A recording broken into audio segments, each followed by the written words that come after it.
त्या बाजूला जा तू त्या बाजूला जा. हॅलो हॅलो गाड्या बाहेर सोड वायर शेतकऱ्यांचा बैठक होतो. हॅलो तटकरे सर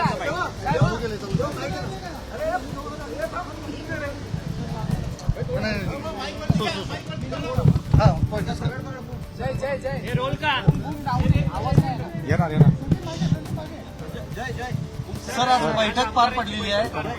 राष्ट्रीय अध्यक्षपदाच्या संदर्भातली निवडीची प्रक्रिया कोणत्या तारखेला होणार आणि कशा पद्धतीने होणार? सर्वांचे लाडके नेते अजितदादा यांच्या दुर्दैवी निधनाच्या नंतर आज वहिनींच्या अध्यक्षतेखाली प्रफुल्लभाई भुजबळ साहेब आणि आम्हा सर्व आमदारांच्या उपस्थितीमध्ये त्या ठिकाणी झाली. एकंदरीत झालेल्या जिल्हा परिषदेच्या निवडणुका, आगामी येणाऱ्या जिल्हा परिषदेच्या निवडणुका, राष्ट्रवादी काँग्रेस पक्षाच्या आमदारांच्या मतदारसंघामध्ये अर्थसंकल्पामध्ये विविध करायची कामं, या सगळ्या विषयावरती सखोलपणाने त्या ठिकाणी चर्चा झाली आणि वहिनींनी अत्यंत संयमाने निर्धास्तपणाने विधिमंडळ राष्ट्रवादी काँग्रेस पक्षाच्या आमदारांना मार्गदर्शन करत असताना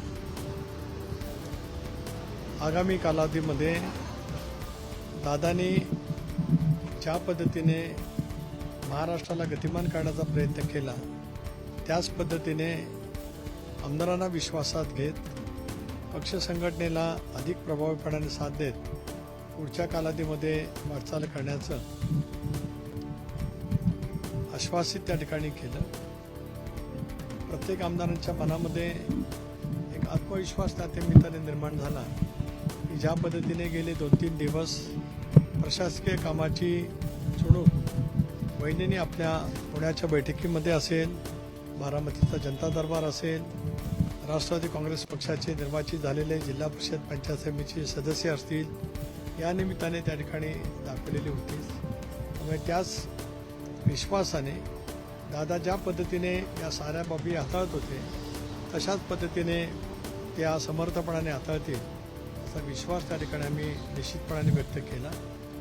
23 तारखेला शोकसभा आहे.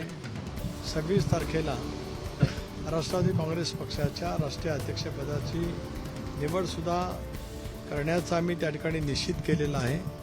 त्या दृष्टिकोनातून आम्ही 26 तारखेला देशांतील आमचे काही प्रतिनिधी, राज्यांतील आमचे विधानसभा, विधान परिषद, लोकसभा, राज्यसभा प्रतिनिधी, अधिक पक्षाचे प्रमुख नेते उपस्थित राहून त्या संदर्भातली जी प्रक्रिया आहे पक्षाच्या घटनेनुसार ती त्या ठिकाणी पार पडली जाईल. ही बैठक दिल्लीत होणार आहे की मुंबईत होणार? राष्ट्रीय कार्यकारिणीची जी बैठक राष्ट्रीय अध्यक्षासाठी बोलवणार आहे. मी आत्ताच सांगितलं की ती बैठक 26 तारखेला मुंबईत होणार आहे असं मी स्पष्ट सांगितलं.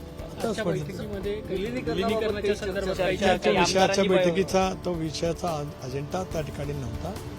पक्ष संघटना, दादाने केलेलं काम, महाराष्ट्राच्या संबंध समाजकारणामध्ये त्यांनी दिलेलं योगदान, तेच अव्याहतपणाने पुढे ठेवण्याचं काम आपण सर्वांनी मिळून करावं एवढी चर्चा आजच्या बैठकीमध्ये त्या ठिकाणी झाली आणि सर्वच आमदारांनी वहिनींच्या नेतृत्वावरती विश्वास दाखवत आगामी कालावधीमध्ये पक्ष संघटना मजबूत करण्याच्या कामामध्ये अधिक झोकून देऊन काम करावं असा निर्धार त्या ठिकाणी व्यक्त करण्यात आला. मंत्री नरहरी झिरवळ यांचं लाच प्रकरण त्याबद्दल काही चर्चा झाली का? नाही, आज या विषयावरती इथे काही चर्चा झालेली नाही. ते व्यक्तिगतरित्या वहिनींची भेट घेऊन त्याच्यावरती माहिती त्या ठिकाणी देतील. मुख्यमंत्री महोदयांनी सुद्धा या बाबतीमध्ये लक्ष घातलेलं आहे. त्यामुळे त्याच्यातली जी काही चौकशी असेल ती त्यावेळेला नक्की बाहेर येईल. सर, अजित पवारांच्या मृत्यूला 20 दिवस झाले, अद्यापही प्राथमिक अहवाल जो आहे तो समोर आलेला नाहीये. या सगळ्या संदर्भात अनेक प्रश्नचिन्ह उपस्थित होताना पाहायला मिळतात आहेत. आजच दिल्लीमध्ये काही माध्यमांकडनं बातम्या आल्या की अजित पवारांच्या विमानातला ब्लॅक बॉक्स जो आहे तो जळालेला आहे, त्यामुळे त्यातला डेटा रिकव्हरी जो आहे तो होऊ शकत नाहीये आपल्या देशात, तर दुसऱ्या परदेशात तो ब्लॅक बॉक्स डेटा रिकव्हर करण्यासाठी पाठवण्यात येणार अशी माहिती जी आहे केंद्रीय हवाई उड्डाण मंत्र्यांनी दिली आहे. या संदर्भामध्ये सुद्धा तर सुरुवातीच्या दिवशी, पहिल्याच दिवशी केंद्रीय मंत्री राम नायडू सुद्धा तिथे आले होते, मुरलीधर मोहोळ होते. त्यांनी त्या दिवशी चौकशीचे आदेश दिलेले आहेत. भारत सरकारने या बाबतीमध्ये एक स्वायत्त संस्था निर्माण केलेली आहे, त्यामार्फत चौकशी सुरू करण्याचं त्यांनी त्यावेळेला घोषित केलं. मुख्यमंत्री महोदयांनी सुद्धा सीआयडीची चौकशी घोषित केली. राष्ट्रवादी काँग्रेस पक्षाने सुद्धा पहिल्या दिवसापासून हीच मागणी केलेली आहे की ज्या तपास यंत्रणा अशापैकी विमान अपघात होतात त्यावेळेला चौकशी करत असतात, त्या देशांतील असतील किंवा बाह्य देशांतील असतील, त्या सर्व तपास यंत्रणांची मार्फत ती चौकशी त्या ठिकाणी व्हावी. ती होत असतानाच जे जे काही शंका, काही मुद्दे उपस्थित केले गेलेले आहेत त्याची सुद्धा माहिती त्या संबंध तपास यंत्रणांनी घ्यावी, त्याचाही सखोलपणाने त्या ठिकाणी तपास करावा. आता आपण जे सांगतात ही माहिती म्हणजे जी ब्लॅक बॉक्सच्या बाबतीमध्ये त्या साऱ्या काही बाबतीमध्ये तपासामध्ये त्या ठिकाणी किंवा अशाच ताज्या बातम्या पाहण्यासाठी रणरागिणी न्यूज चॅनलला केवळ सबस्क्राईब व महाराष्ट्रातल्या शेअर करा. जनतेच्यासाठी नव्हे तर देशातल्या जनतेसाठी सुद्धा ही माहिती त्या ठिकाणी येणं अत्यंत आवश्यक आहे. राष्ट्रवादी काँग्रेस पक्षाने ही ठरवलेलं आहे की या संदर्भामध्ये सुद्धा अधिक काय आपल्याला काय कारवाई करता येईल त्या दृष्टिकोनातून सुद्धा आम्ही रोहित पवार याच पद्धतीत रोहित पवार देखील खासगी गुप्तहेर संस्थांकडनं या सगळ्या संदर्भाची चौकशी करणार असल्याची माहिती समोर येते. रोहित पवार पत्रकार परिषद घेत आहेत बुधवारी. त्यांना पत्रकार परिषद घेण्याचा जरा एक मिनिट त्यांना पत्रकार परिषद घेण्याचा अधिकार आहे. त्यांना खाजगी संस्थांच्या मार्फत काय करायचं असेल तो त्यांना अधिकार आहे. राज्य सरकार, केंद्र सरकार अशा ज्या वेळेला घटना घडत असतं त्यावेळेला एक स्वायत्त तपास यंत्रणा सगळ्याच बाबतीमध्ये असते. त्या तपास यंत्रणेच्या मार्फत किंवा बाह्य देशांतील तपास यंत्रणेच्या मार्फत हा तपास व्हावा अशी राष्ट्रवादी काँग्रेस पक्षाची भूमिका आहे आणि ती भूमिका आम्ही शेवटपर्यंत त्या ठिकाणी ठेवणार आहोत.